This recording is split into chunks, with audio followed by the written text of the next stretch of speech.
एकादशी व्रत का नियम बताया गया। एकादशी के दिन अन्न में पाप का निवास होता है। सबको पृथ्वी पर आने का एक समय है। जैसे संध्या का समय जो है वो महादेव का, इसलिए कहते हैं कि संध्या के समय पर भोजन नहीं करना चाहिए, संध्या के समय पर सोना नहीं चाहिए, संध्या के समय पर गलत काम नहीं करना चाहिए, संध्या के समय केवल एक ही काम करो, क्या भजन करो, क्यों महादेव विचरण कर रहे हैं।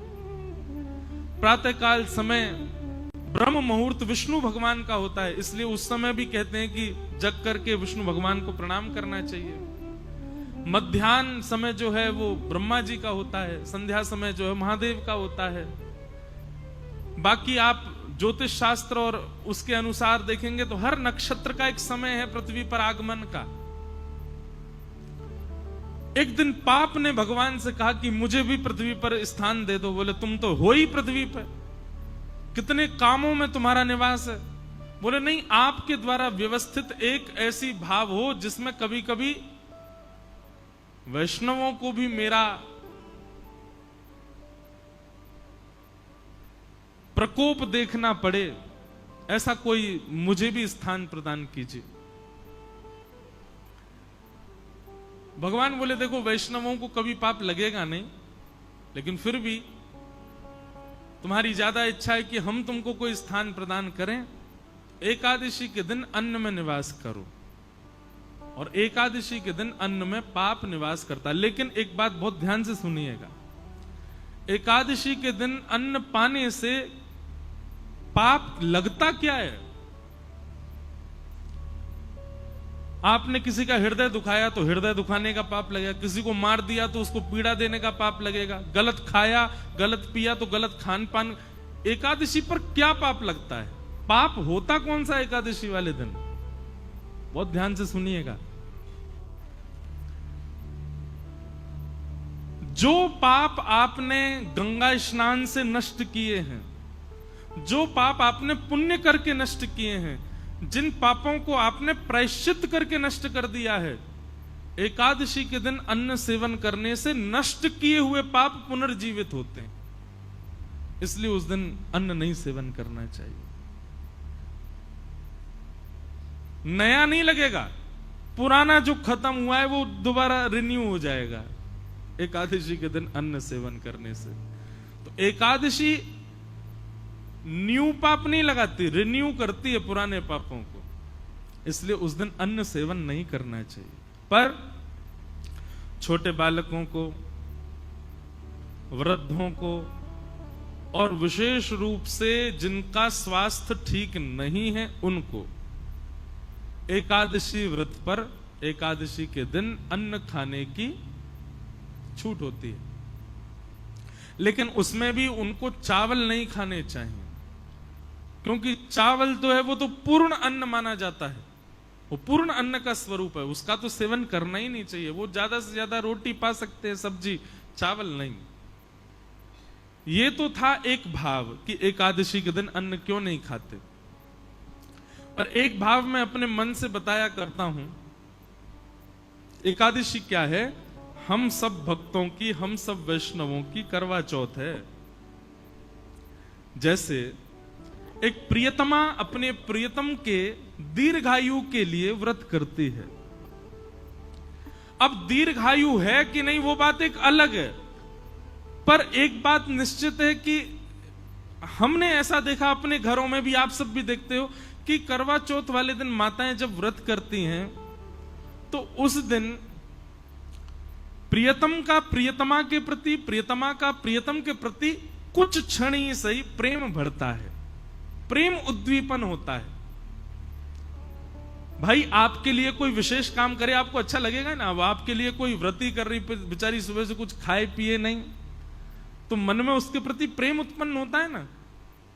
ठीक वैसे ही हम वैष्णव जब अन्न सेवन नहीं करते, हम वैष्णव जब भूखे रहते हैं, हम वैष्णव जब केवल हरिनाम संकीर्तन करते हैं और बड़े प्रेम से, निष्ठा से, आनंद पूर्वक जब अन्न सेवन नहीं करते हैं, तो निश्चित है बाकी दिन आप ठाकुर जी को याद करते होंगे, पर एकादशी के दिन ठाकुर जी आपको याद करते हैं, आपका स्मरण करते हैं। इस भाव से एकादशी करनी चाहिए।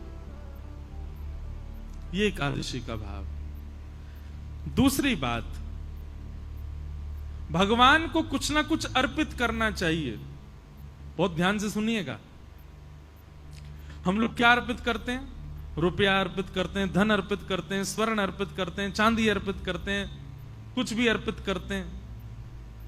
पर हमारे पास सबसे बहुमूल्य क्या है? हमारा जीवन, हमारी प्रत्येक श्वास, हमारा प्रत्येक क्षण, ये बहुत बहुमूल्य है। आज का दिन जो निकल गया, अब ये मेरे पूरे जीवन में कभी वापस नहीं आएगा। ये आज हो चुका, पूर्ण हो गया, बस अब ये दोबारा नहीं आएगा। ये पिछले बीते 5 दिन जो हमने कथा सुने, ये जीवन में कभी लौट करके नहीं आएंगे। ये हो चुके, इनकी स्मृति रहेगी जीवन भर। बस हमने पंढरपुर में कथा सुनी थी, पंढरपुर में कथा सुनाई थी। ऐसा बढ़िया मौसम था, ऐसे आनंद करते थे, सुबह ऐसा करते थे, शाम, बस ये स्मृति ही रहेगी आपके पास। ये दिन वापस कभी नहीं आएंगे। और एक बात बताऊं, आप लाख कोशिश करके दोबारा कर लो ऐसा, पता नहीं जी, फिर सोच लें, फिर कथा हो, वही हो, वैसी हो, सारी A to Z आप एक जैसी व्यवस्था कर लो, तब भी इस बार जैसा सुख अगली बार नहीं होगा। ज्यादा हो सकता है, पर एज इट इज ऐसा आपको दोबारा नहीं मिलेगा। ये हमेशा के लिए की स्मृति रहेगी। हर दिन जो हमारा गुजरा वो लौट करके नहीं आने वाला है। हर क्षण जो हमारा निकला, हर श्वास जो हमारी निकली, वो निकल चुकी है बस। पर एकादशी के दिन जब व्यक्ति निष्ठापूर्वक, प्रेम पूर्वक, आनंद पूर्वक अपने दिन की शुरुआत करता है, उसकी हर क्षण, हर श्वास, पूरा दिन वो ठाकुर जी को अर्पित होता है। और सबसे बड़ी बात, आपकी आयु 2 चीजों से कम होती है। व्यक्ति की आयु 2 चीजों से कम होती है, बहुत बोलने से और बहुत खाने से आयु कम होती है। यदि व्यक्ति बहुत खाएगा तो जीवन में, हमारा जीवन निश्चित है, इतना अन्न ही मैं खा सकता हूं। अब उसको भले ही मैं 50 साल में खा करके खत्म कर दूं तो 51 साल देख नहीं पाऊंगा, 50 में ही मुझे जाना पड़ेगा। ठाकुर जी ने सबके लिए एक अन्न निश्चित करके रखा है, उतना ही खाना है हमको। लेकिन व्यक्ति जब एकादशी का व्रत करता है तो व्रत वाले दिन अन्न नहीं खाता, और अन्न ना खाने से उसकी जो 1 दिन की आयु है वो बच जाती है। लेकिन वो 1 दिन की आयु एकादशी करने से ऐसा नहीं आपको बाद में मिलेगी, वो 1 दिन की आयु ठाकुर जी के चरणों में अर्पित हो जाती है। व्यक्ति ने अपना 1 दिन प्रदान कर दिया ठाकुर जी को। नाथ, मेरी प्राण सबसे बहुमूल्य, मेरी आयु बहुत बहुमूल्य है, मैं अपनी आयु 1 दिन की ही कर, अब इससे ज्यादा तो क्या करूं, महा कलयुगी पापी जीव हूं मैं, पूरी तो दे ही नहीं पा रहा। कम से कम महीना में ये 2 बार की एकादशी की 2 दिन की आयु आपको प्रदान कर रहा हूं। ठाकुर जी को चाहिए नहीं, पर प्रियतम को प्रसन्न करने के लिए कुछ तो बहुमूल्य दें, तो हम अपनी आयु ठाकुर जी को अर्पित करते हैं कि नाथ ये आयु आपके। अच्छा, आयु ठाकुर जी को देते हैं मतलब अपना 1 दिन पूरा हम ठाकुर जी को दे चुके हैं। हमारे जीवन में 365 दिन है, हर दिन हम किसी ना किसी को दे रखे हैं। विशेष रूप से किसको दे रखा है? 2 लोगों को, एक तो लक्ष्मी को, दूसरा अन्न को। इन दोनों को हम हर दिन देते हैं, अन्न को भी हर दिन देते हैं, लक्ष्मी को भी हर दिन देते हैं। लेकिन ये एकादशी के दिन जब आप व्रत करते हो तो पूरा दिन ठाकुर जी को अर्पित हो जाता है, ठाकुर जी को दे दिया जाता है। एक प्रकार का महादान भी है एकादशी का व्रत करना। वैष्णवों के अंदर 3 निष्ठा होनी चाहिए। पहली नाम जप निष्ठा, दूसरी एकादशी निष्ठा, और तीसरी तुलसी माला पहनने की निष्ठा, तुलसी निष्ठा। अगर आप 3 निष्ठाओं में निष्पन्न हो तो आप वैष्णव हो। तो इस प्रकार से एकादशी व्रत का महात्म्य और महत्व बतलाया गया। व्यक्ति की सामर्थ्य हो तो उसको निश्चित ही एकादशी करनी चाहिए। और मैं बार बार एक ही बात कह रहा हूं, प्रसन्नता पूर्वक, गौरव करके और बहुत एक्साइटमेंट में एकादशी का व्रत किया करो। कहीं सुबह उठते ही महाराज पता चल गई नाश्ते में क्या बनाया, बोले आज तो बेटा नाश्ता में फल मिलेंगे, क्यों एकादशी, और आपको अरे आज एकादशी है, उसी समय तोड़ देना एकादशी, और तोड़ क्या देना, टूटी गई एकादशी। जैसे ही आपकी निष्ठा विफल हुई एकादशी टूट जाती है। लोग सोचते हैं नमक खाने से, जे खाने से एकादशी टूटती है, नहीं। आप जैसे ही अश्रद्धा रखते हैं, 1% भी अश्रद्धा होती है, उसी समय आपकी एकादशी टूट जाती है, आपका व्रत टूट जाता है। दूसरी बात, व्रत कब टूटता है, अब आप अन्न ना खाने को तो इतनी प्रायोरिटी दे रहे हो, नहीं नहीं नहीं अन्न नहीं खाना है, आज तो एकादशी जे, और वैसे बेचारे किसी का हृदय दुखा रहे हो, किसी को गालियों पे गालियां दिए जा रहे हो, किसी का हक मार रहे हो, किसी के साथ में बुरा कर रहे हो। क्षमा करो, ऐसी एकादशी बिल्कुल मत रखो। एकादशी को भी रहता होगा कि भाई ऐसे व्यक्ति के पास मैं रहूं क्यों जो इतना बुरा करे। मतलब एक दिन तो आप कम से कम, जैसे हॉलीडे होता है ना, छुट्टी होती है, एकादशी के दिन अपने अवगुणों को छुट्टी रखा करो। आज चाहे कोई कुछ कर ले, पत्नी कितना भी चल, मैं क्रोध ही नहीं करूंगा, बच्चे चाहे कुछ भी कर ले, आज क्रोध नहीं करना, आज क्रोध की छुट्टी है। पता चला पूरा परिवार इंतजार कर रहा है एकादशी कब आएगी, उस दिन क्रोध तो करेंगे नहीं। अच्छा देखो कितना अच्छा व्रत। मैं तो कहता हूं कथा में कि एकादशी पर केवल अन्न छोड़ने वाला नियम नहीं, 2-4 नियम और करो। जैसे पूरे दिन मुस्कुराहट रखो मुख पर, चाहे कुछ हो जाए आप प्रसन्न ही रहो। कितना अच्छा, ऐसी एकादशी करो। व्रत है, बोले काय बात का व्रत है, प्रसन्न रहने का व्रत है। आज प्रसन्न ही रहूंगा मैं। बच्चे बेचारे उधम मचा रहे हैं और आप मुस्कुरा करके देख रहे हो, उसने गिलास तोड़ दिया, आप खुश हो। द्वादशी आने दे बेटा, तुझे देखता हूं मैं, रुक जा, आज कर ले तेरा जो मन है, बहुत बढ़िया, आनंद करो। ऐसा नहीं, एक भाव है, प्रसन्न रहो। एकादशी का मतलब है अवकाश। तो अवकाश केवल अन्न को ही क्यों दिया जा रहा है, उन सब चीजों को दो जिससे आप संसार में एग्जिस्ट करते हो। और मैं तो भाई खुलेआम कहता हूं, आज की डेट में अन्न छोड़ना कोई बड़ी बात नहीं है। बच्चे, आजकल के बच्चे 2-2 बजे तक तो वैसे ही भोजन नहीं करते, आधा एकादशी तो उनकी रोज ही होती है।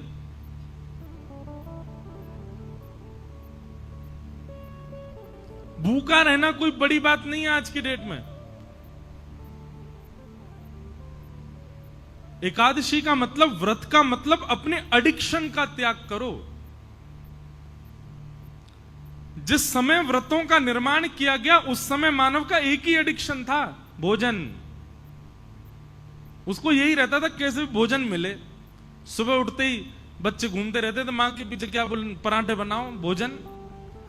भोजन कर, नाश्ता कर लिया, उसके बाद भोजन कराओ, उसके बाद रात्रि का भोजन ही एडिक्शन था। क्योंकि उस समय इलेक्ट्रॉनिक्स नहीं थे, उस समय फोन नहीं था, उस समय इंटरनेट नहीं था, तो उस समय व्यक्ति पे है ही क्या, बस भोजन का ही वो पूरे दिन योजना बनाता रहता था, सुबह कहां खाऊंगा, शाम को कहां खाऊंगा। इसलिए व्रत के नियमों में भोजन का त्याग रखा गया।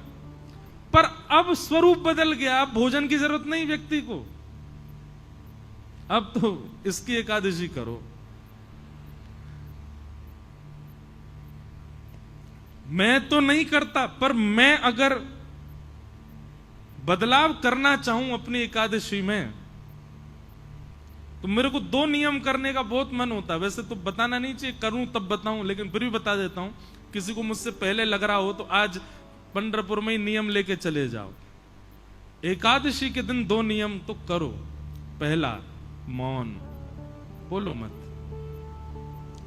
और ये आपके ऑफिस को, ये आपके फैक्ट्री के लोगों को, दुकान के लोगों को, परिवार के लोगों, सबको बता दो, भाई तुम मुझसे पूरे महीना बात करो, एकादशी के दिन मौन रहूंगा मैं। और दूसरा, एकादशी के दिन इसका प्रयोग मत करो, और करो तो केवल कॉलिंग उठाने के लिए उठाओगे तो करोगे क्या, बोल तो सकते नहीं हो। मौन रहो और इसका प्रयोग मत करो। इसको भी स्विच ऑफ रखो। सबको एक दिन पहले ही 10वीं को मैसेज डाल दो, कल एकादशी है, फोन बंद रहेगा मेरा। महाराज तब असली एकादशी मानी जाएगी आपकी। और फिर करना क्या, पूरे दिन केवल हरि स्मरण। सुबह जगन्नाथ जी के स्मरण से प्रारंभ करो, मध्याह्न द्वारिका जी का स्मरण करके, दोपहर में व्रजमंडल का स्मरण करो, सब कथाएं आदि श्रवण करते हुए रात्रि में पंडरीनाथ भगवान का स्मरण करके फिर अपनी एकादशी को विश्राम दो। ये है मूल एकादशी, है वास्तविक एकादशी।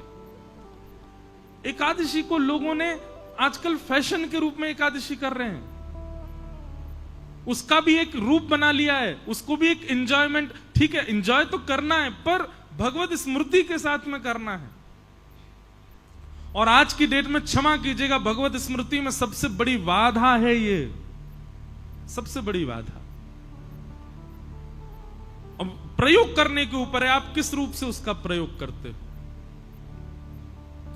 तो एकादशी व्रत करो, और व्रत किसका करो, अपने एडिक्शन का व्रत करो, अपनी बुरी भावनाओं का व्रत करो, अपनी बुरी आदतों का व्रत करो, उन सब बातों का व्रत करो जिनके बिना आप रह ही नहीं पाते हो। उनका व्रत एकादशी के दिन हो, तब आपकी मूल एकादशी।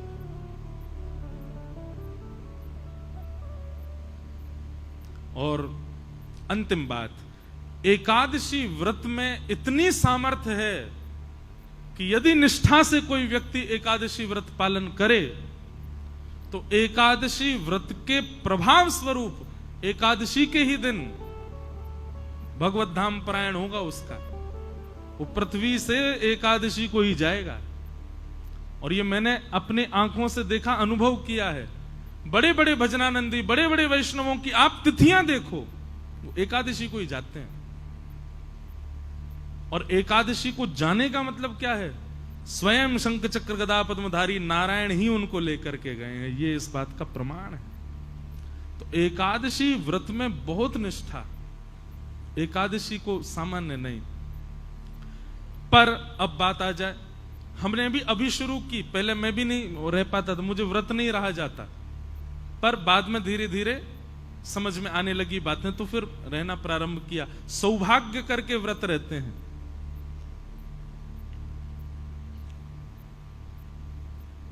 लेकिन अब कई जगह एकादशी निषेध है, जैसे जगन्नाथपुरी में वहां एकादशी नहीं होती। जैसे हमारे श्री वृंदावन के राधा वल्लभ जी मंदिर में वहां एकादशी का भाव नहीं। जैसे वृंदावन के बिहारी जी में, वृंदावन बिहारी लाल जी में भी एकादशी नहीं होती। हरिदासी परंपरा, हरिवंशी परंपराओं में एकादशी का भाव नहीं। लेकिन वही बात आ गई ना, एकादशी के दिन वहां पर अन्न सेवन का विधान है, पर आपका व्रत तो अब अन्न है ही नहीं ना, आपके तो दूसरे व्रत चल रहे हैं। आपको तो फोन का व्रत करना है, आपको तो मौन का व्रत करना है। तो कहीं आपने जगन्नाथपुरी जाकर के ये कहा यहां तो एकादशी है, यहां तो कोई दिक्कत ही नहीं है। नहीं, वहां दूसरे व्रत करने हैं, वहां अन्न का नहीं करना, अन्न तो पाना है वहां पर वहां ये दूसरे अपने बुरे विचार, अपने बुरे भाव, अपने बुरे एडिक्शन, आपकी जरूरतें, उन सब की एकादशी तो वहां कर सकते हो। अन्न का ही तो निषेध है, अन्न तो पाना पड़ेगा जगन्नाथपुरी में। पर ये चलाना कोई ऐसा तो है नहीं कि एकादशी उल्टी लटके, यहां तो फोन चला ही सकते हैं, ऐसा नहीं। तो चाहे राधा वल्लभ जी मंदिर में हो, चाहे हमारे बिहारी जी हो, चाहे श्री जगन्नाथपुरी हो, या और कहीं भी जहां भी एकादशी का विधान नहीं है, वहां अन्न सेवन की आज्ञा होगी। आप अन्न वहां पा सकते हो, पर बाकी की एकादशी इंद्रियों की तो आप वहां भी कर सकते हो, और करनी ही चाहिए। नहीं करोगे तो अपराध लगेगा। अच्छा, एक बात बताएं, अगर आपने ये सब बातें अभी हमसे नहीं सुनी होती कि एकादशी के दिन केवल अन्न नहीं बाकियों का भी व्रत किया जाता है, तो अभी तक आपको दोष नहीं लगता। लेकिन आज आपने सुन लिया है, अब अगर अगली एकादशी पर आपने ये व्रत नहीं किए तो दोष लगेगा। आप जानो आपका काम, आप कहोगे गलत आए कथा में आज तो।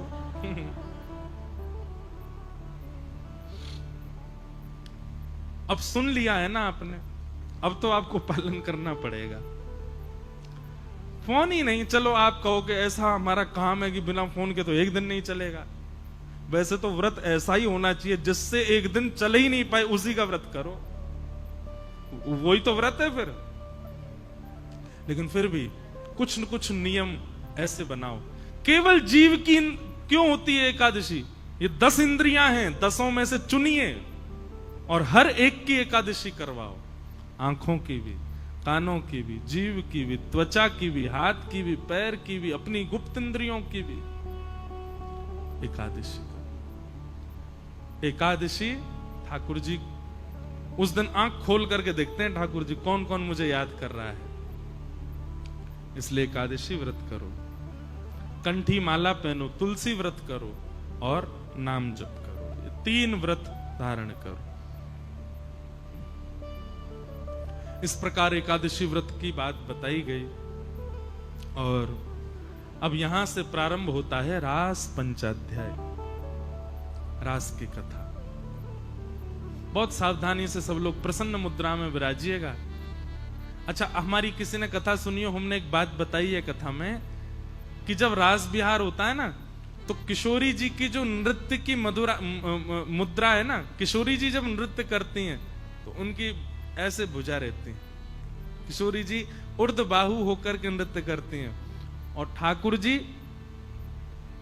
ऐसे ही नृत्य करते हैं। यही इनका स्वरूप है, नाचने का यही तरीका है ठाकुर जी का।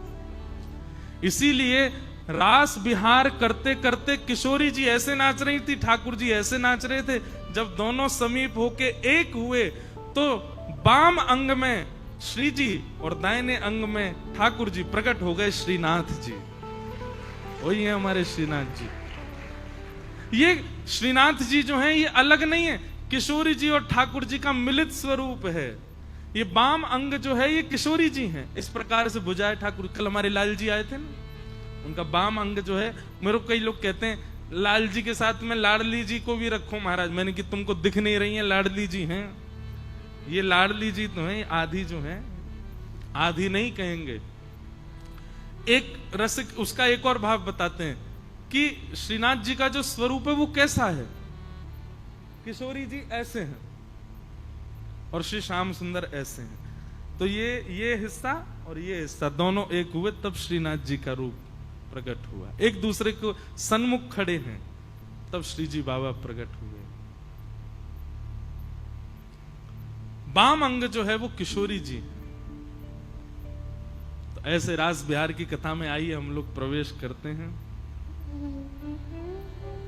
हो जग पालन हार, जग तारण हार, वे ही हमारे श्रीनाथ जी हैं। जग पालन हार, जग तारण हार, वे ही हमारे श्रीनाथ जी हैं। आप सबको निमंत्रण दे दें। प्यारे गिरधर लाल जी कल आए थे। श्री गिरधर लाल जी का जन्मदिन होता है, जन्मोत्सव होता है मकर संक्रांति। और मकर संक्रांति अधिकतर जनवरी की 14 या 15 तारीख को ही आती है। तो 11 से लेकर के 17 जनवरी हर वर्ष का फिक्स है श्री गिरधर लाल जी का जन्मोत्सव। 7 दिन का होता है उत्सव, अलग अलग जगह होता है। इस बार श्री द्वारिका धाम में था 11 से 17 जनवरी। उससे पहले श्री अयोध्या जी में था 11 से 17 जनवरी। उससे पूर्व जगन्नाथपुरी में होना था पर कोविड की वजह से वृंदावन में हुआ। और उससे पहले पंढरपुर में होना था। और यही रुक्मणी विठल भक्त निवास, यही पूरा बुक करके गए थे। इसी के सामने एक मैदान है, वहां पर ठाकुर जी का उत्सव होना था, पर कोविड की वजह से पंढरपुर का उत्सव भी वृंदावन में ही हुआ। तो इस प्रकार ठाकुर जी के हर वर्ष उत्सव होते हैं। अगला उत्सव जो है मतलब 2025 में 11 से 17 जनवरी ठाकुर जी का, श्री गिरधरलाल जी का उत्सव है नाथ द्वार में, श्रीनाथ जी में। हमारे बहुत सारे वैष्णव जो यहां बैठे हैं, सबसे हमारी प्रार्थना, सब लोग जरूर श्रीनाथ द्वारा आइएगा। नाथ द्वारा में हमारे श्री गिरधरलाल जी का उत्सव होगा। बहुत आनंद आता है उत्सव में। हमको लोग बाग कहते हैं जब कुछ आप भी नृत्य करो, मैंने कहा मैं 7 ही दिन नाचता हूं पूरे साल भर में, वो हमारे लाल जी के उत्सव में खूब नृत्य करते हैं। उसमें सुबह कथा होती है, कथा का कोई क्रम नहीं होता, स्वच्छंद कथा चलती है, जो मन करे उस विषय पर भाव चलता है, उसका आनंद ही अलग होता है। और फिर उसके बाद दोपहर में सब लोग प्रसाद पाके आराम करो, रात्रि में ठाकुर जी सवारी करके आते हैं और फिर उत्सव, ठाकुर जी के नए नए उत्सव होते हैं, नए नए कलाकार आते हैं, आकर के ठाकुर जी का मंगल भाव सुनाते हैं। ऐसा उत्सव रहता है। 11 से 17 जनवरी सब लोग आना नाथ द्वारा। आपने बुलाया तो हम पंढरपुर आए, अब हम बुला रहे हैं आप नाथ द्वारा आना श्री गिरधर लाल जी के उत्सव में। आइए रास पंचाध्यायी में सब प्रवेश करना। अब बंधुओं ज्ञान वैराग्य आदि सब बाहर कर दो, अब तो केवल प्रेम की चर्चा है। इस विषय पर संशय उत्पन्न नहीं होना चाहिए कि ये कैसी लीला, इसलिए बहुत ध्यान पूर्वक सुनिएगा। भगवान पिता रात्रि शरदोत्फुल्ल मल्लिका विक्षरन्तुम मनश्चक्रे योग मायाम उपाश्रित।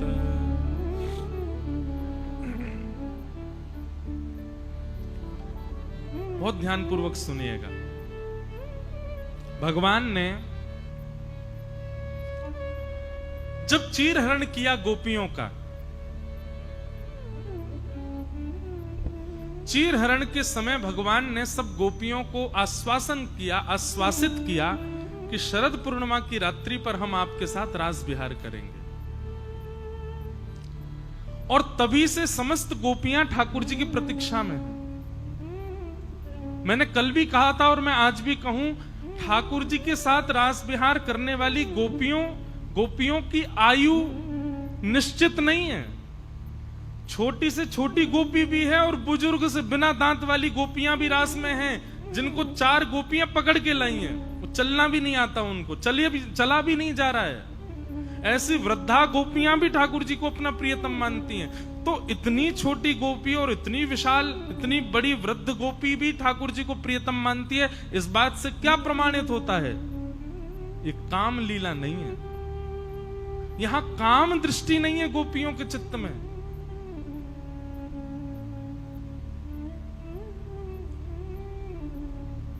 ठाकुर जी का स्वरूप बड़े से बड़े बुजुर्ग हो, छोटे से छोटे, सबको प्रिय लगता है, क्योंकि ठाकुर जी काम मर्दन ठाकुर हैं। वो काम को टिकने नहीं देते, उनके प्रति भाव वैसा प्रकट ही नहीं हो सकता।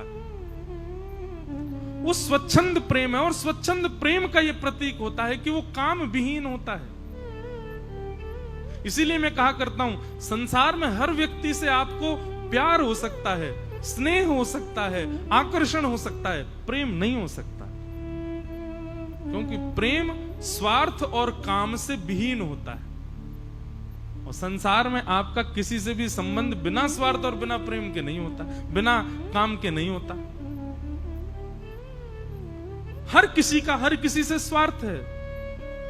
सुर नर मुनि जन की यह रीति, स्वार्थ लाग कर ही सब प्रीति। सब स्वार्थ के लिए प्रीति करते हैं।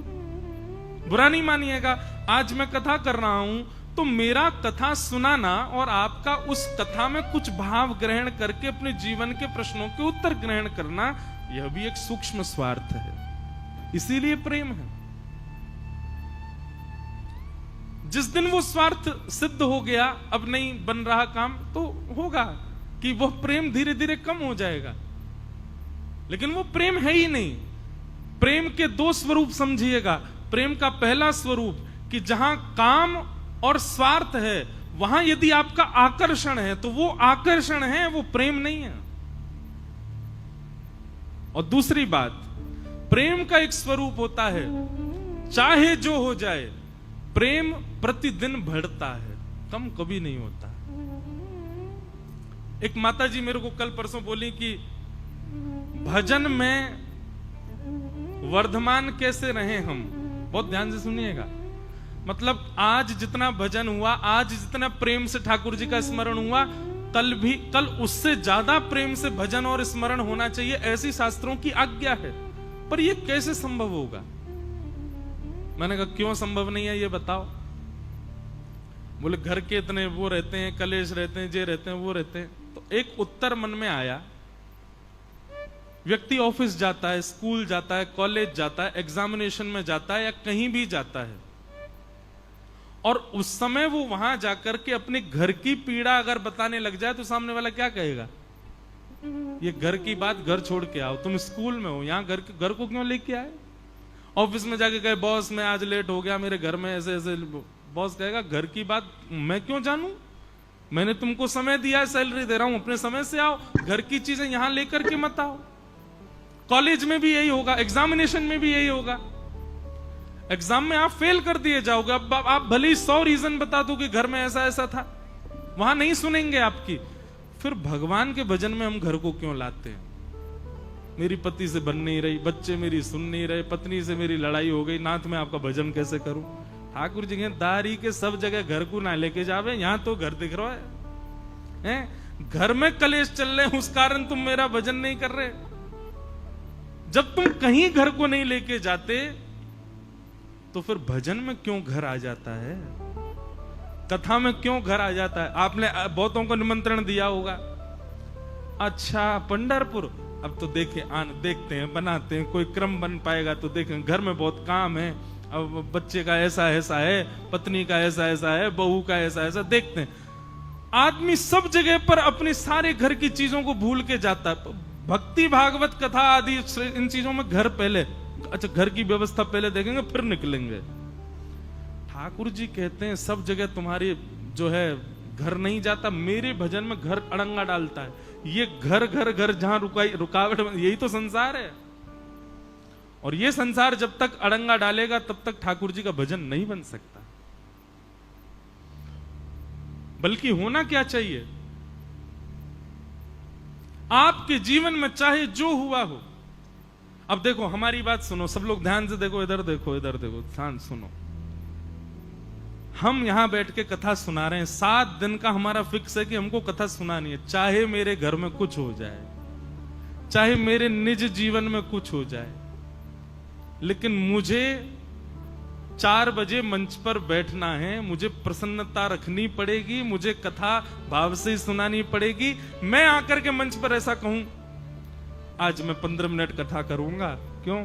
बोले ऐसा ऐसा घर में थोड़ा दिक्कत हो गई है, आज मैं कथा नहीं आप लोग 15 मिनट कथा सुन के फिर अपना कीर्तन करते रहो। आप कहो ये कोई बात है महाराज जी? जब मुझे अलाउ नहीं है 4 घंटे से पहले अपनी बात कथा रोकने का या घर के किसी कारण से बीच से उठ के जाने का, तो फिर आपको क्यों अलाउ है अपने घर के कारण भजन छोड़ने का? जब मुझे कथा छोड़ने का अधिकार नहीं है, चाहे जो हो जाए। अरे महाराज 103 डिग्री सेल्सियस बुखार में भी कथा करने जाना पड़ता है, वहां पर ये नहीं कह सकते हमारे पंडित जी आज कथा सुना देंगे, हो ही नहीं सकता महाराज, जाना ही पड़ेगा। चाहे 5 दवाई लेके जाओ, चाहे ड्रिप चढ़वा के, चाहे बोतल टांग के कथा करो, लेकिन करनी हमको ही पड़ेगी। तो जब मुझे अवकाश नहीं है, हमको अवकाश नहीं, तो आपको क्यों? जब हम अपनी निज बात, निज घर अपनी कथा में नहीं ला रहे, तो फिर आप क्यों? ये तो एक उदाहरण दिया, पर हर जगह भक्ति में देखो, हम अपने निज कारणों से भक्ति का त्याग कर देते हैं। ठाकुर जी को कितना बुरा लगता होगा। भगवान कहते हैं हाँ जैसे मुझ पे तो तेरे लिए ही समय रखा है, मैं तो तेरे लिए, मुझ पे तो कोई काम ही नहीं है, लेकिन फिर भी ठाकुर जी खड़े हैं, आओ मेरे दर्शन करो, आओ मैं तुम्हारे लिए सहज हूं।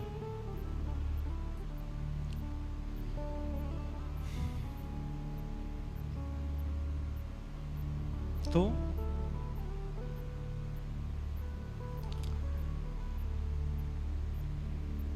पता नहीं किस विषय को लेके मैंने शुरू किया था ये भाव, मैं तो भूल गया। हाँ किसी को याद है? रास, वो तो मुझे भी पता है, पर ये अवकाश वाली बात क्यों शुरू करी थी पता नहीं, छोड़ो, आएगी, याद आ जाएगी। तो भगवान ने गोपियों को कहा कि हम शरद पूर्णिमा की रात्रि पर आपसे मिलेंगे। गोपियों को कहा शरद पूर्णिमा की रात्रि पर आप सब आना, हम आपसे मिलेंगे। चीरहरण करने के पश्चात अब गोपियां हर दिन प्रतीक्षा करती हैं कि श्याम सुंदर कब मिलेंगे, कब मिलेंगे, कब मिलेंगे। और तभी शरद पूर्णिमा का दिन आया। गोपियां सब अपने अपने गृह कार्य में लगी हैं। कोई दूध काट रही है, कोई पति को भोजन करा रही है। सब बहुत इंपॉर्टेंट काम कर रही हैं। यहां पर जो घर के लिए बहुत जरूरी है, सारे काम गोपियां कर रही हैं इस वक्त। लेकिन कार्य करते करते मन में क्या सोच रही हैं? आज तो पूर्णिमा है, आज तो वही दिन है जिस दिन प्रियतम ने हमको आश्वासन दिया था कि वो हमसे मिलने आएंगे। हां, प्रेम पर चर्चा हो रही थी। बताओ यार, सुनते नहीं आप लोग? प्रेम पर बात कर रहे थे हम। उसमें हम ये कह रहे थे कि प्रेम जो है दो कंडीशंस में नहीं होता, एक तो काम और एक स्वार्थ। और प्रेम का ये स्वरूप बताया था कि प्रेम जो है वो प्रतिदिन बढ़ता है। आज जितना आपसे मेरा स्नेह है, संसार में कैसा है पता है? अब जैसे कई लोग हैं, हमारी कथा सुनते हैं, कथा सुनकर उनको प्रेम हो जाता, अब महाराज जी से मिलने जाना, महाराज जी से मिलके आएंगे।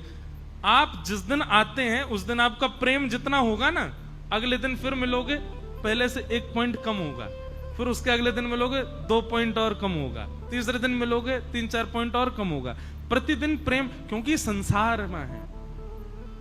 लेकिन जब वही प्रेम ठाकुर जी के प्रति हो, श्री राधा रमन लाल के प्रति हो, राधा वल्लभ जी के प्रति हो, ठाकुर जी के प्रति हो, या संसार में किसी के भी प्रति यदि वह प्रेम बढ़ रहा है, तो इसका मतलब यह है कि आप स्वार्थी और कामी नहीं हो, तभी आपका प्रेम बढ़ रहा है। गुरु के प्रति भी यदि प्रेम कम हो रहा है तो कहीं ना कहीं किंचित स्वार्थ आपके चित्त में तो है, तभी आपका प्रेम कम हो रहा है। तो मैं बता रहा था, एक माता जी ने मुझसे पूछा कि भजन कैसे हमारा बढ़े। बढ़ नहीं रहा है तो इसका मतलब अभी आप ठाकुर जी से कोई स्वार्थ मान के बैठे हो, ठाकुर जी से कोई कामना है आपकी, इसलिए भजन में रुचि नहीं बढ़ रही, भजन आपका बढ़ नहीं रहा। उस स्वार्थ को, उस कामना को नष्ट करो, भजन बढ़ने लगेगा। कोई कामना नहीं, कोई स्वार्थ नहीं। लोग पूछते हैं हमारा भजन में मन कैसे लगे? मन नहीं लगने का ये कारण है कि कहीं ना कहीं आपने कोई स्वार्थ रखा है ठाकुर जी से। ढूंढो उसको, क्या स्वार्थ है? अच्छे जीवन का स्वार्थ हो सकता है कि नाथ मैं इसलिए भजन कर रहा हूं, मेरा जीवन अच्छा बना देना, इजी लाइफ, मेरी लाइफ बहुत फ्लेक्सिबल हो जाए इसलिए भजन कर रहे हो क्या? मेरे काम बन जाए इसलिए भजन करो। ये सारी कामनाएं, इन सबको नष्ट करो। भजन का केवल एक कारण हो कि नाथ आप मुझसे रीझे रहो और मैं आपका प्रिय बना रहा हूं, बस। बाकी दुनिया में कितने भी लोग मेरे दुश्मन हो जाएं, कितने भी लोगों का मैं अप्रिय हो जाऊं, कितने भी लोग मुझसे संबंध तोड़ दें, और तो रूठें भले रूठें, पर तुम जन रूठो मालाधारी। हे मालाधारी, आप मुझसे कभी रूठना मत, इसलिए भजन कर रहा हूं मैं। आप राजी रहो, आप प्रसन्न रहो। सीढ़ी उतरते उतरते कभी फिसल जाओ, गिर गए, हाय राम कमर तोड़ दी। फिर हम लोग मन में क्या सोचते हैं, आज सुबह सुबह किसका मुंह देखा था जो इतना बुरा दिन जा रहा है? ठाकुर जी को कोसते हैं, इतना बुरा दिन क्यों निकाल रहे हो हमारा? नहीं, वैष्णव का स्वभाव कैसा होगा? गिर गया सिड्डी से, कमर में लग गई, तो ठाकुर जी से ये ओहो ठाकुर जी, आपको शायद मुझे लुढ़काने में आनंद आना था इसलिए लुढ़का दिया। ठीक है, आप खुश हो ना, मैं लुढ़क गया, ठीक है, खुश रहो, प्रसन्न रहो, राजी रहो। हॉस्पिटलाइज्ड हो गए, ड्रिप ड्रिप चढ़, ओहो ठाकुर जी आप चाह रहे थे कुछ दिन में आपकी सेवा नहीं करूं, कोई और करे, इसलिए मुझे हॉस्पिटल भेज दिया। हॉस्पिटल काहे को भेज दिया? इससे बढ़िया कहीं तीर्थ में भेज देते। ऐसी विचारधारा देने वाली हर वस्तु ठाकुर जी के द्वारा जो आपको मिली है, उसमें एक सद्भाव हो, ठाकुर जी की प्रसन्नता, ठाकुर जी की राजी विद्यमान हो। निस्वार्थ निष्काम भाव से जब आप भजोगे, भजन आपका बढ़ेगा, कीर्तन आपका बढ़ेगा। अगर वो कम हो रहा है तो इसका मतलब कोई ना कोई स्वार्थ तो है।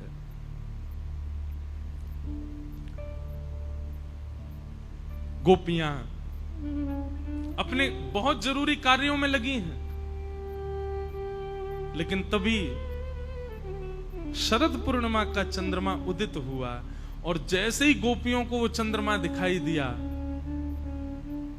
गोपियां व्याकुल हो गई। ये तो वही तिथि है, ये तो वही दिन है जिस दिन श्याम सुंदर को हमसे मिलना है। लेकिन फिर भी गोपियां जा नहीं रही हैं ठाकुर जी के पास। क्यों?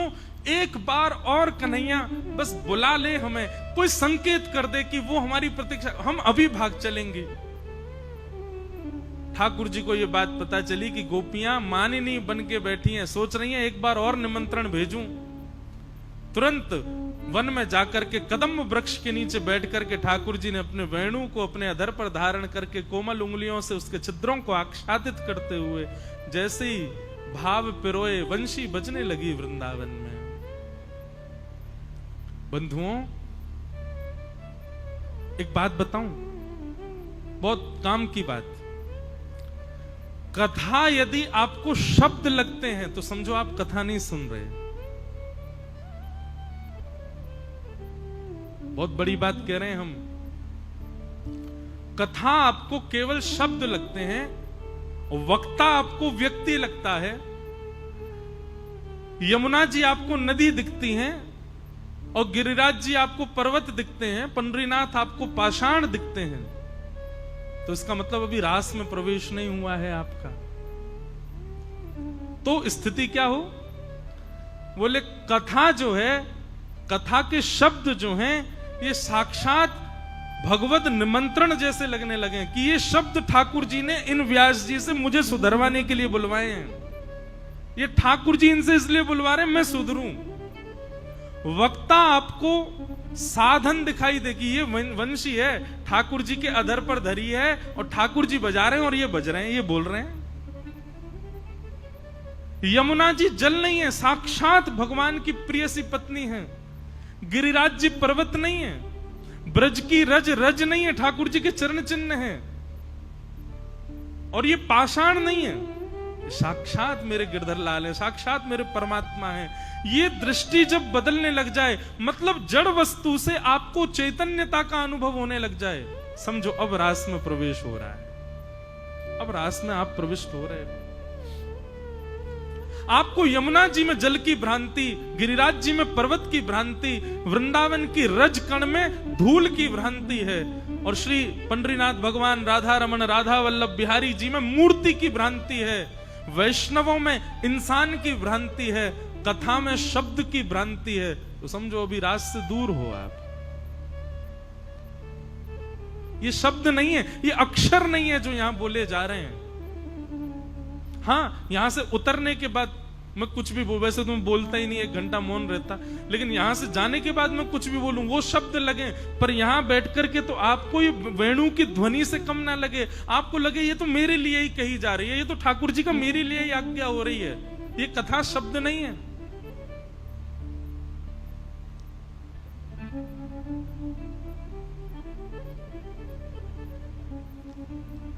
वेणु जैसे ही बजी, अब कृष्ण प्रेम जिनके चित्त में नहीं था उनको तो लग रहा है कि कन्हैया बंसी बजा रहा है, लेकिन जिनके भी चित्त में कृष्ण प्रेम है उन सबको ध्वनि सुनाई नहीं दे रही है। उन सबके कानों में ध्वनि जाकर के मानो कह रही हो, अरे गोपी जल्दी चल, तेरा इंतजार कर रहा हूं मैं।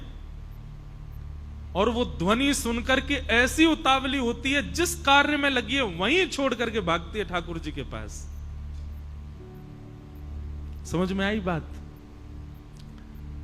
कथा सुनकर के वापस घर जाने की इच्छा हो गई तो समझो अभी आपने कथा सुनी, लेकिन कथा सुनकर के वृंदावन भाज गए तो समझो कि नहीं नहीं, ठाकुर जी की वंशी सुनी है, ठाकुर जी का वेणु रव सुना है। आपने शब्द नहीं सुना है, आपने ठाकुर जी की भाव सुन लिया है।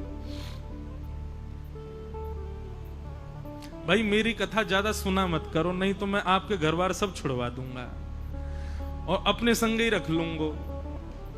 चलो, ये जितने ताली बजा रहे हैं ना, संग रह के पता चलेगी। संग वालों से पूछो कितना परेशान करता हूं मैं।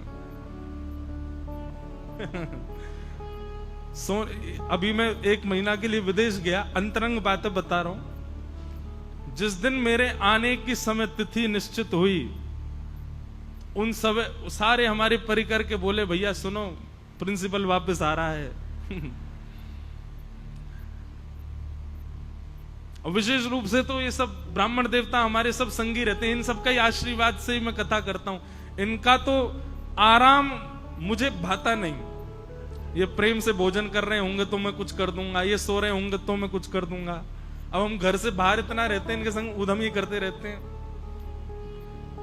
लेकिन ये बात सत्य है, मैं भी इतनी कथा कर करके मेरी स्थिति भी ऐसी हो गई कि मेरा मन तो करता है कि मैं घर जाऊं, पर घर जाती हूं कि कब भागूं यहां से, कब चलूं बाहर, फिर से कथा करने जाऊं, अब नहीं रुक पाता घर। तो मैं तो भैया कहूं, अभी आपको एक पहले ही कह दे रहा हूं, ज्यादा मत सुन लेना, नहीं तो आप संसार के लायक रह नहीं पाओगे, फिर आप ठाकुर जी के ही रहोगे। और सुनिए, अगर ऐसी स्थिति हो जाए तो परेशान मत होना, आ जाना हमारे पास। बढ़िया नई नई जगह कथाओं में चला करेंगे, बढ़िया आपको भी कोई ना कोई सेवा दे देंगे। और सबसे बढ़िया सेवा तो कथा बैठ के सुनो। एक बालक है यहाँ पे, कहाँ है वो, बाइक से घूमता है, हाँ, वो नासिक की कथा से अभी तक सब छोड़ दिया, घर परिवार सब छोड़ छाड़ करके सब कथाओं में आ जाता है अपने खर्चे। मैंने भाई कैसे चल रहा है तुम्हारा, बोले सब ठाकुर जी कर रहे हैं। तो भैया सावधान रहिएगा, नहीं तो सब छूटने की पूरी पूरी गुंजाइश है कथा में। गोपियां सब छोड़ करके भागी, कोई अपने पति को भोजन करा रही थी, कोई अपने बालक को सुला रही थी, कोई दूध काट रही थी, कोई सीरा बना रही थी। और जिस सिचुएशन में जो जहां थी वहीं से ही भागी है ठाकुर जी के पास। ये भी विचार नहीं किया पति क्या सोचेगा, अरे बालक का तो सुलाना मां का धर्म है, उसको भी छोड़ के चली गई। घर परिवार के कार्य होते हैं, अरे कहां तक कहें, नारी का सौभाग्य श्रृंगार है। कोई गोपी अपना श्रृंगार कर रही थी, आधा ही श्रृंगार हुआ था कि वेणु की ध्वनि आई, आधे श्रृंगार में ही भाग गई। ये भी विचार नहीं किया पूरा तो कर लूं। ठाकुर जी जब चित्त में विराजमान हो जाते हैं तो ऐसी स्थिति हो जाती है, फिर आपको यह नहीं रहेगा कि मैं संसार की व्यवस्था को व्यवस्थित करके जाऊं। असली तीर्थ जाना, असली वृंदावन आना तभी समझिएगा जब आप जैसा है वैसा ही सब छोड़ के आ जाओ। अरे 5 दिन का काम एक ही दिन में निपटा दिया कि 5 दिन मुझे कोई तंग नहीं करेगा। घर परिवार के सब काम फिक्स कर दिए, इसका ये कर दिया, इसका ये फिक्स करके सब कुछ जाना, ये नहीं होता वृंदावन जाना। वृंदावन जाने की तो मैं तो सत्य बताऊं, जाने की टिकट निकलवाया करो, लौटने की नहीं। लौटने की वहां जाके देखेंगे क्या होगा। ठाकुर जी के अगर ऐसी इच्छा हुई, मन नहीं लगा वृंदावन में, तो ये समझ जाना कि ठाकुर जी कह रहे हैं अब जाओ वापस, और नहीं तो वृंदावन में पड़े रहो, आनंद आएगा। सब कुछ समेट करके जाना ठाकुर जी के पास, ये ठाकुर जी के पास जाना नहीं होता। जो जैसा है वैसे ही छोड़ के भागो ठाकुर जी के पास। एक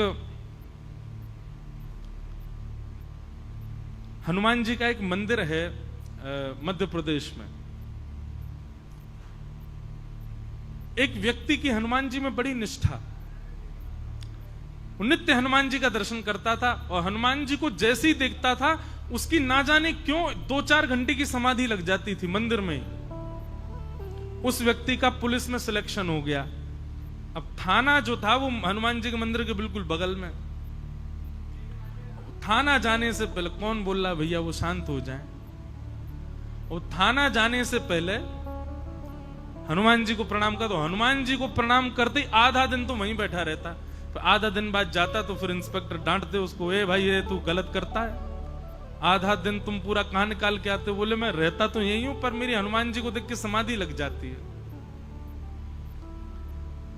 सब लोगों ने खूब डांटा फटकारा, बड़े अफसरों ने कह दिया कल से तूने ऐसा किया तो हम तुझे नौकरी से निकाल देंगे। उसने कहा ठीक है, कल मैं हनुमान जी को देखूंगा ही नहीं, मैं ऐसे ही आ जाऊंगा। अब वो जैसे ही अपने स्टेशन पर जा रहा था, पुलिस स्टेशन, तो बगल में हनुमान जी हैं। अब बेचारे ने खूब आंख बचाने की कोशिश करी, नहीं देखूं नहीं देखूं नहीं देखूं, पर दृष्टि उसकी चली गई। और जैसी दृष्टि गई, अब उसने कुछ विचार नहीं किया क्या होगा मेरी नौकरी आदि का, वहीं छोड़ के अपना साधन और भीतर जाके हनुमान जी के पास बैठ गया, रोने लगा। बोले नाथ मेरा संसार तो छूट ही रहा है, आपका इतना भजन करता हूं मैं, पता नहीं क्यों आपको देखते ही मेरी समाधि लगती है, पर मेरा घर बार कैसे चलेगा नाथ? अब संसार में भेजा है तो घर बार चलाने के लिए भी तो भेजा है ना आपने, वो कैसे सब होगा? बैठा रहा, और दिन तो 4 घंटा बैठता था, आज 8 घंटा बैठा रहा हनुमान जी के सामने। 8 घंटा बाद उसको लगा अब नौकरी तो मेरी चली गई, आज तो मैं निकल जाऊंगा। शाम हो गई थी, मंदिर से बाहर निकल, सत्य घटना है ये, वो हनुमान जी का मंदिर प्रसिद्ध है। तो जैसे ही शाम हो गई तो अफसर निकल करके बाहर आया, बोला अब मेरी नौकरी तो चली गई, वो मुझे निकालें उससे पहले मैं ही मना कर देता हूं कि भाई मुझसे नौकरी नहीं हो रही, आप मेरी वर्दी वापस ले लो। अंदर जाकर के अफसर बैठे थे, उससे जाके उसने कहा महाराज मुझसे नहीं हो पाएगा, ये नौकरी तो मेरे बस की बात नहीं है, आप वर्दी ले लो। बोले क्यों, क्या हो गया? बोले देख नहीं रहे आप, मैं ड्यूटी पे नहीं आ पाता, मैं कोई काम ढंग से नहीं कर पाता, कैसे करूं? इतने दिन हो गए मैं एक भी दिन समय पे नहीं आया। बोले आज तो भाई तू हमारे संग खूब बढ़िया आनंद करके आया है, आज तो सब ठीक था, बस ऐसे ही करना, जैसे आज किया वैसे ही करना रोज। बोले आज किया वैसे ही करना मतलब? आज तो मैं आया ही नहीं ड्यूटी पे। बोले तुम पागल हो गए हो, कुछ खा पी के आ गए हो क्या? क्या बोल रहे हो आए नहीं? जेल में बेचारा एक आदमी फूटा पड़ा था, बोले देख कितना मारा तूने इसको, इसके बाल पकड़ के खींच के लाया, इतने दिन से ढूंढ रहे थे इसको, तूने ही पकड़ा आज, और तू कह रहा है कि मैं आज आया नहीं। उसके आंख भर आई, बोले महाराज सत्य बता रहा हूं, मैं आज सुबह से मंदिर में ही बैठा था, मैं तो आया ही नहीं हूं स्टेशन पर। सब इकट्ठे हो गए, बोले तू नहीं आया? तो बोले ये तो हमारे संग गया है, सब किया है, सब ऐसा हुआ है। तुरंत दौड़ करके गया, हनुमान जी के जाके चरणों में प्रणाम किया, अफसर को बताया, बोले आज मेरी लाज बचाने के लिए मेरी जगह नौकरी करने हनुमान जी आए थे, और यही करके लाए महाराज सब कुछ। तब से उनका एक नाम भी है कुछ, कौन से, कोई नाम बोला क्या? एक हनुमान जी हैं मध्य प्रदेश में,